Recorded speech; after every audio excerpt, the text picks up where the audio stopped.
Cette vidéo est sponsorisée par Optik Unterlinden. Bonjour à tous et bienvenue dans un nouvel épisode Astro Tuto. Et où sommes-nous, Fanny? Eh bien Jean-Luc, nous sommes sur la passerelle tout à fait gelée du Pic du Midi, donc qui est un endroit magnifique mais aussi totalement effrayant. Et de quoi allons-nous parler aujourd'hui, Jean-Luc? Aujourd'hui, nous allons parler des applications pour l'astronomie, en particulier pour l'observation.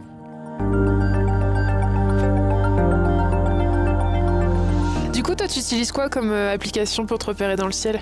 Du coup, celle que j'utilise, c'est un peu la plus classique, là, c'est Stellarium. Stellarium, en fait, le programme, il est très connu sur ordinateur. C'est le logiciel un peu de planétarium le plus réputé et surtout, il est gratuit. C'est aussi pour ça qu'il est populaire.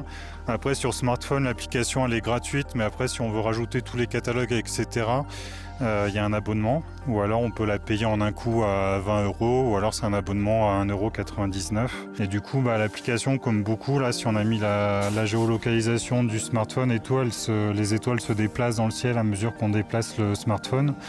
Du coup, on voit vraiment dans quelle direction on peut observer. On a aussi un mode nuit si on va dans les menus, donc il va afficher tout en rouge.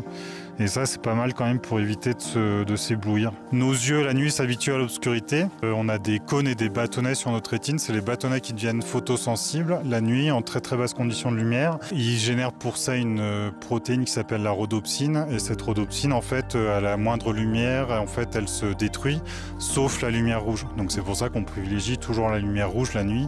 Et dans les applications qu'on va essayer d'utiliser la nuit, on va privilégier la lumière rouge. Et toi, du coup, tu utilises quoi pour regarder les étoiles? Moi, ça fait longtemps que j'utilise Stellarium, je la connaissais pas du coup. Moi, j'utilise Skyview. Hop. Du coup, en soi, c'est un petit peu le même principe. Sauf qu'il y a un mode que j'aime bien, en fait, c'est que du coup, il y a une transparence qui fait qu'on voit à travers l'appareil photo ce qu'il y a autour de nous. Et du coup, il y a aussi cette carte du ciel. C'est carrément délirant. Ouais, avec tout, pareil, les constellations, les planètes, tout ça. Et puis, par exemple, hop, si tu cliques sur un objet, tu peux le suivre et du coup ça te donne les horaires, tout ça. Et pareil, il y a aussi les modes nuit avec le rouge, tu peux mettre aussi en vert pour pas t'éblouir les yeux. Et regarde, typiquement là aussi on a l'ISS qu'on peut suivre sa trajectoire et puis du coup c'est plutôt sympa si on veut le voir passer dans le ciel. Et celle-là, elle est gratuite ou pas du coup? Donc moi j'ai une version gratuite qui est plutôt complète. Après il y a une version à moins de 2 € en fait si on veut upgrader un petit peu celle-ci, où là on aura accès à tout ce qu'il y a en ciel profond, toutes les galaxies, toutes les étoiles, il y a vraiment tout. Donc c'est pas très cher si on veut vraiment pouvoir profiter au maximum de l'appli, quoi. Moi sur l'ISS, j'utilise une autre application, je pense que c'est un peu complémentaire en fait. Celle que j'ai, c'est juste pour l'ISS, c'est ISS Detector. Ah oui, je l'avais aussi avant. Et en fait, c'est vraiment que pour l'ISS, et surtout le truc qui est intéressant, c'est qu'il y a une alarme. Donc ça nous donne tous les prochains passages de l'ISS. Alors on voit que là, ces jours-ci, c'est plutôt le matin qu'elle est visible chez nous. Là en ce moment, elle est au large du Japon, donc c'est pas du tout le bon moment, quoi. Et donc il faut attendre les périodes où elle est visible la nuit, évidemment. Et donc pour ça, on peut activer l'alarme. L'alarme, elle va nous dire, ça y est, là l'ISS elle est dans le ciel. Puis on a des indications de la hauteur qu'elle va atteindre, sa magnitude, etc. On a vraiment tout ce qu'il faut pour l'observer, donc c'est plutôt pratique. Comme ça, c'est bien pratique si vous voulez vous préparer, comme ça vous savez exactement à quelle heure il va passer, vous aurez le temps de vous mettre en place. Et celle-là, elle est gratuite, il y a de la pub dedans, mais bon, ça, voilà. Du coup, c'est pas... On a quand même l'essentiel des informations, la pub, on peut swapper et c'est bon. Cool. Et t'en connais d'autres des applis? Eh ouais, moi, il y en a une autre que j'aime bien. Ça s'appelle Aurora Alert. En fait, les aurores boréales, en ce moment, il y en a de plus en plus dans cette période-là, parce qu'on est dans un maximum d'activité du soleil. Et quand on a des maximums d'activité du soleil, ça peut arriver qu'on voit des aurores boréales depuis la France. Ah, oui. Mais du coup, c'est quand même relativement rare. Et du coup, c'est utile d'avoir une application pour ça. Et en fait, dans l'application, il y a beaucoup d'indicateurs, mais ce qu'il faut retenir principalement, c'est l'indice KP, qui va jusqu'à une échelle de 9. Et en France, on a une chance éventuellement de voir des aurores quand ça atteint le niveau... Éventuellement 7, c'est rare, mais au niveau 8 ou 9, on a une petite chance que l'aurore soit visible depuis la France. Mais il y en a eu il n'y a pas si longtemps que ça, je crois. Oui, et alors il y a assez peu de gens qui l'ont vu en l'occurrence, mais parce qu'il faut avoir l'alerte. Et puis il faut être dehors au bon moment. Et alors dans cette application-là, de base, elle est gratuite pour avoir l'indication de l'indice capé, mais on a envie d'être prévenu quand on va avoir l'aurore boréale qui est visible. Donc on a une partie alerte là où on peut régler le seuil. En fait, si on habite en Scandinavie, en Islande, dès qu'il va y avoir un capé de 2 ou 3, on va commencer à avoir des belles aurores.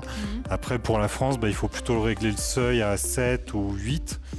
Et donc à partir de là, l'application va envoyer une alerte, une notification quand on aura atteint ce seuil-là.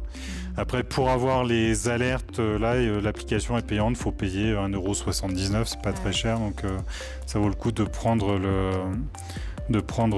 la version payante. Après, il y a un truc assez utile là, qu'on peut utiliser sur ordinateur ou sur smartphone. À Ciel et Espace, on a fait une carte du ciel des bons coins pour observer le ciel.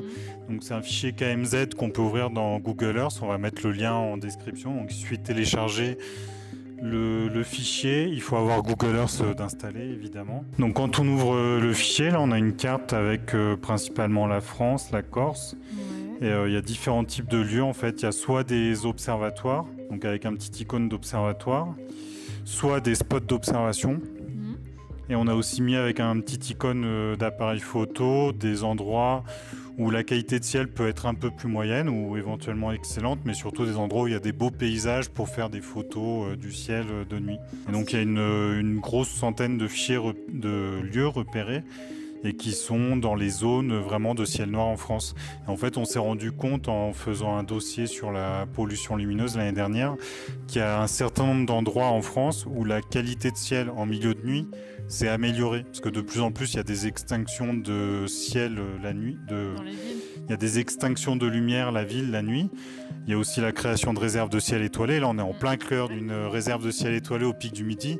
Et moi, ça m'étonne, quand je venais il y a quelques années ici, on regardait la vallée, il y avait plein de petits halos de lumière. Et là, aujourd'hui, la Mongie, c'est plus éclairé.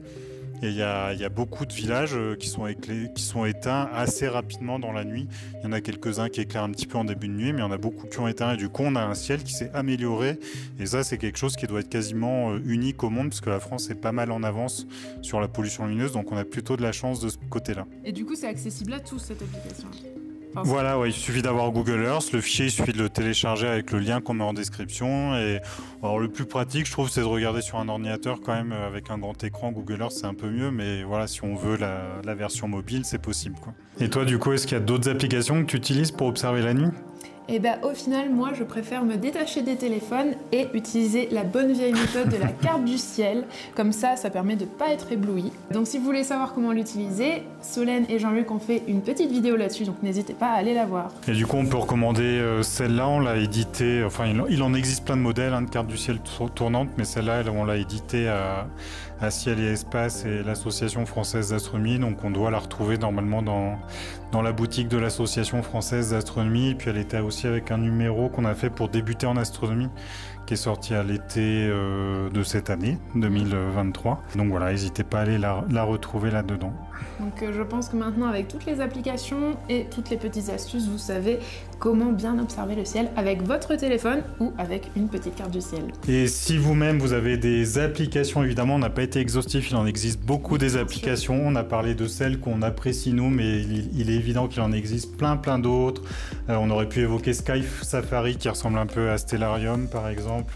Bref, il y a de nombreuses applications, donc n'hésitez pas à les mettre en commentaire, ça pourrait faire l'objet d'une autre vidéo, pourquoi pas, si on découvre des choses qu'on ne connaît pas, qui donnent des idées, etc. Et puis si vous avez apprécié cette vidéo, comme d'habitude, n'hésitez pas à la liker, à laisser un commentaire, c'est toujours important. Et puis surtout, abonnez-vous à la chaîne de Ciel et Espace pour vous tenir informé des nouvelles vidéos. Il y a de nombreuses choses avec des conférences, des grands entretiens, des astro-tutos, etc. etc. Et donc nous, on vous dit à bientôt pour un prochain Astro Tuto. Et bon ciel, ciao!